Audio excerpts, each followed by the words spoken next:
Okay, I'm going to show you how to generate a systematic random sample. Now, let's assume that we have 1,000 food units that we want to systematically sample as they're being produced, and that we want a total sample of 20 units.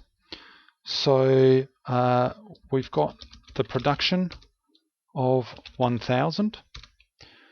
We have a sample size of 20, and that means that in order to have the same sized systematic interval, so how frequently we need to sample observations from the production line, has to be the 1,000 divided by 20.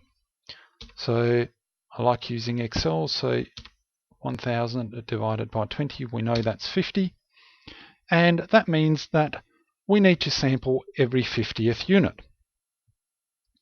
But there's still a random component to the sampling because we need to determine what starting point we take from the first 50 units that are being produced. Should we sample the first one, the second, the 10th, the 15th, or the 50th? Now, to do that, I will just set up some sample units, so unit 1, unit 2, and I will use Excel to continue that list until we've got a total of 20, like this. And the question now is, which will be our first unit? Now, to do that, in a previous video we've used random.org, and I'm going to switch to the internet browser that has that.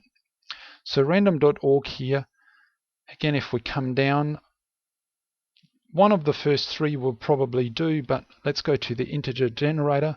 We only need one random number.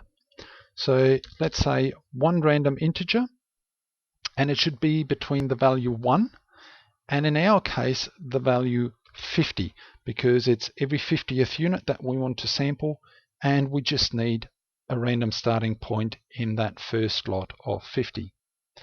Now, it doesn't really matter how many columns we use here, and if we get the numbers, then the random number generator told us 40 this time around. We could go again if we really wanted to, but of course you normally do that after the first one. So in this case, let's go back to Excel and say our starting point is 8, and then every 50th unit from there, so it's essentially 8 plus 50.